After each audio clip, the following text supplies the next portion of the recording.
Hey guys and gals, what's up? Oh my god, here we go again. Two in a row. First Voodoo from 2017. Now I'm gonna talk about another horror movie that I just gave 5 stars on Amazon. And also let me just mention Amazon. I will be posting movies that I like or maybe not like. I'll comment and also put the same video footage on the Amazon.com reviews. So check out Voodoo 2017. You can catch that video not only on YouTube or on Twitter, but also on Amazon, by the way. SavageLand, another movie. Definitely giving this one a 5 star review. Also, SavageLand came out in 2015, and this movie is fucking awesome. Not only that, I think this could be Donald Trump's wet dream. Also, at the same time, if you think about it, the movie's check this out. This movie's shot like a documentary style movie.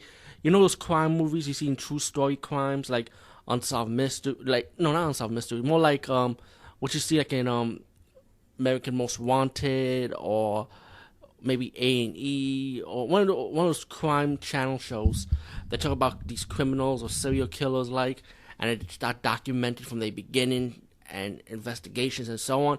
This movie is the same thing. And SavageLand did a great job on it, man, because it made you feel like you were part of this fucking movie.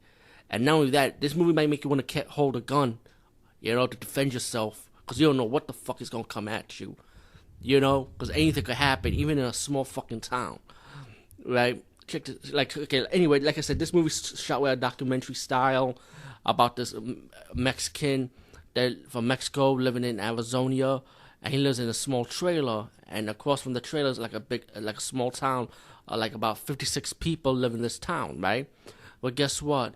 He got arrested the police saying that this one man massacred a whole town.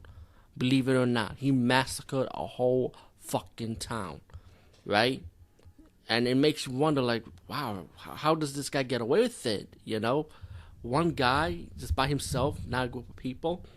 So this all this news media, of course, will investigate like police officers, victims of the family.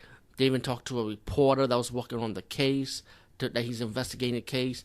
They interview a guy that does border patrol, that he's a retired border patrol person, and they start having jail camera footage of him, of the accused killer that been arrested, being interviewed like by this woman, trying to figure out like what really happened to this town, what do you know about. So anyway, you find out that this guy, right, who's the accused killer, right, carried a camera, right.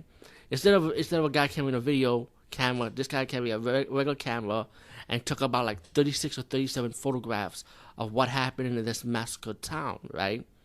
And what's amazing about this movie, not only we got a video camera full of the news crew interviewing people and trying to investigate what's going on in the town, but you get this one guy, about 36 or 37 photographs, and they are like shocking. Each of the film will shock you one by one, because it really captivated you, captured you. You know what I'm saying?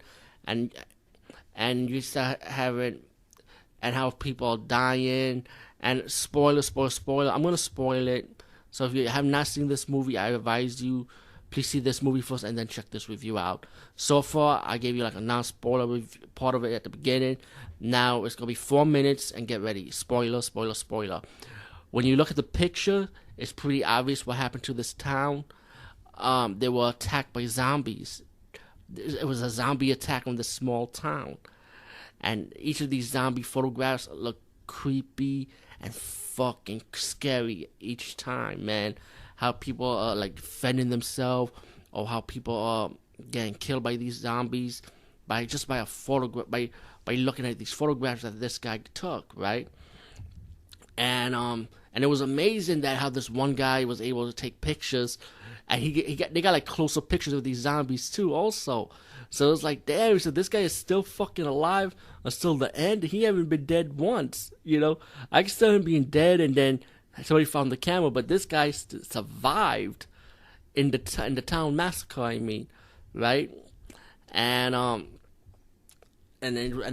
like how the news news media captured this guy, like how they investigate his case, how they interview the people, and how the cops talk about how they arrested him, and how other people in the towns are like saying that, oh, he's a illegal immigration immigrant, pretty much, like he deserves to die. It's like, and you got people that also defended him, like saying that it's impossible for one man to do all this.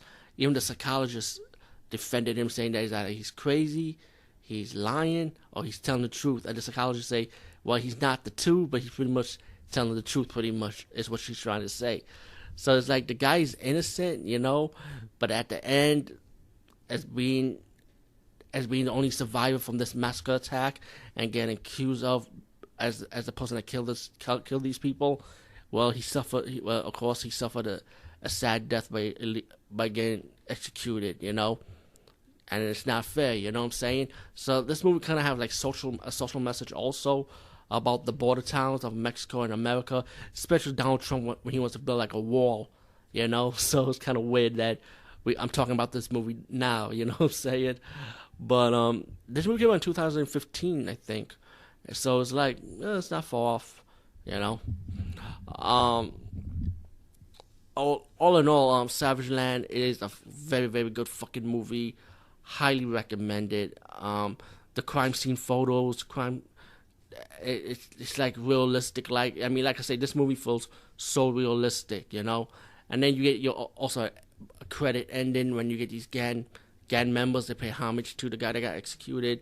Like he gets paid tribute as a hero because he got proof of what really happened, There's also another twist as these zombies, they found out that they're moving north. So pretty much this zombie attack is still going on, But it's happening slowly in a way. Kind of like in real life, like what you find out of these people in Florida, how a guy got bitten by this guy who was like a zombie. You know what I'm saying? So like I said, this movie is like somewhat a little bit like a true story a little bit if you think about it. So this movie is pretty scary in real life. And SavageLand, I'll say, guys, again, highly, highly recommend this one. Please check this fucking movie out. And I did say spoilers at 4 minutes time, so if you have not seen this, see it first and then go to my review. So I will give you a head warning. Anyway, peace, guys, and see you later.